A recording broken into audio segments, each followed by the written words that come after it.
呢個客我跟咗好耐㗎啦，但佢最後話冇錢。OK，咁第一步咧，你先要判斷咧個客咧係冇錢啦，定係認為太貴。冇錢嘅意思咧，即係佢根本真係冇能力去俾呢個錢去買呢樣嘢嘅。咁而太貴嘅話，即係代表咧你俾佢嘅產品或者服務咧係佢認為唔值呢個價錢。咁處理方法完全唔同咯。咁關於點樣處理太貴咧，我之後會詳細啲去再講啦。咁先講冇錢啦，冇錢咧就分長期冇錢同短期冇錢嘅。長期冇錢嘅意思咧，就真係佢長期都唔會有嚿錢去買呢樣嘢。咁如果你已經降到最低嘅價格咧，個客都係完全冇錢買嘅話咧，咁你放過佢啦，因為佢根本就唔係你嘅目標客戶。你應該好好反思自己嘅市場定位啦，又或者點樣獲客嘅方式嘅。咁關於短期冇錢啦，短期冇錢即係可能有短期周轉嘅問題，又或者可能佢公司申請 budget 嘅問題啦，咁咪唔係冇錢，佢只係短暫周轉嘅問題，短暫冇錢啫。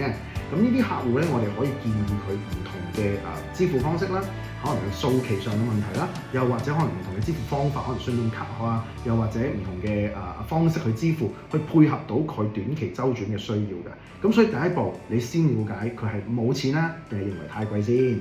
客戶話好貴嘅時候，究竟我哋應唔應該真係減價俾佢呢？喺你決定減唔減價俾佢之前咧，一定要知道3個重點，特別係最後嗰個啊。如果唔係你減咗俾佢，都唔會簽嘅。正所謂有比較先有傷害啊！除非你個產品喺個市場上存在好大嘅信息差，如果唔係咧，客戶對呢個產品嘅認知價值咧，大部分嘅情況下都係嚟自其他你市場上嘅競爭對手嘅。首先你要清楚知道客戶其實了解咗邊個競爭對手，對於佢嘅弱勢同埋自己嘅競爭優勢咧，做一個詳細嘅分析俾客戶。第二就係啦，客戶究竟想要平啊，定係要好先？嗱，想要平就人之常情啊。咁但係正常嘅客戶都知道平嘢冇好嘢嘅，咁所以千祈唔好俾個客戶帶住走先。我哋可以咧同個客戶分析一下我哋嘅產品嘅價格背後嘅組成因素。第三，亦都係最重要嗰樣啦，就係咪真係你減咗價佢就會埋單先？咁呢一招咧就喺我處理擬議7部曲裏邊咧嘅第4步叫做封鎖。咁關於處理擬議7部曲之後，會逐步同大家去分析去講解嘅。咁繼續追蹤我哋啦，俾個讚我哋，支持我哋繼續拍片啦。而封鎖嘅重點咧就係我哋要揾出個客戶真正嘅意義係乜嘢。如果唔係嘅話，我哋首先當然要對症下藥，了解佢真正嘅疑慮係乜嘢，解決咗個疑慮先啦。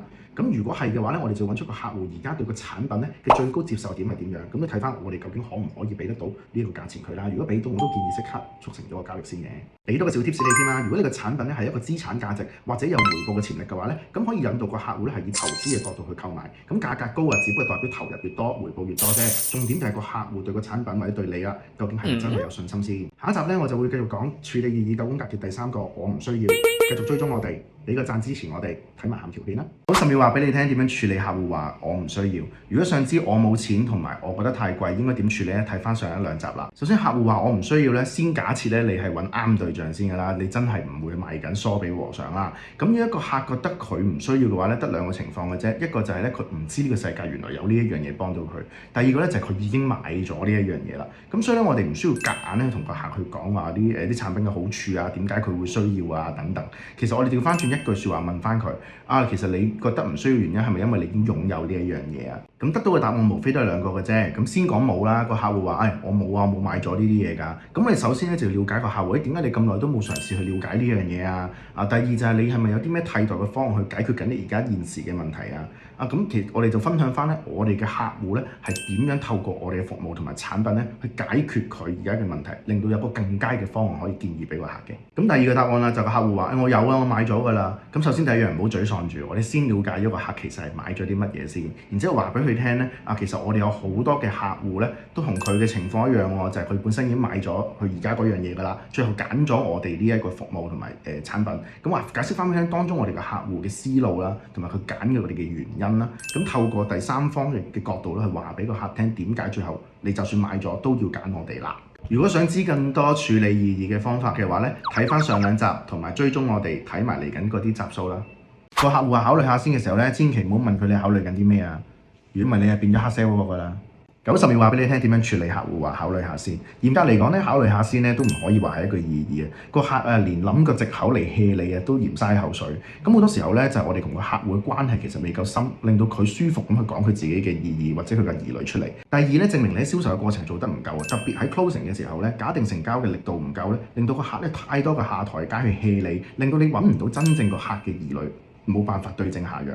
咁如果咁嘅情況咧，一般我就會以退為進，旁敲側擊咁樣咧，就問佢咁其實你有冇朋友咧，或者身邊有冇人咧係買過呢類嘅嘢㗎？佢哋嘅評價係點啊？咁而一個客戶唔係講緊自己啦嘛，咁佢就會容易啲咧，佢話我個朋友啊話呢啲嘢貴㗎，或者我個朋友啊話呢啲嘢唔好㗎，我個朋友啊懷疑啊乜啊，其實佢就旁敲側擊咁樣去講翻咧佢自己心中嘅疑慮啦。咁呢個係其中一個方法啦。咁但係如果有啲情況就係話咧，如果你同個客關係已經好深，其實信任度好高噶啦，但佢都係咧一路唔肯講佢自己個心中嘅疑慮，話俾你仲話考慮下先啊，等下先啊，諗下先啊嗰啲嘅話咧，好多時候咧就因為價格問題而佢唔好意思出口啦。咁所以咧我哋就騰一騰，沉一住氣先，沉一下，然之後同個客講其實會唔會係價錢問題啊？我可能可以做一啲優惠俾你嘅喎。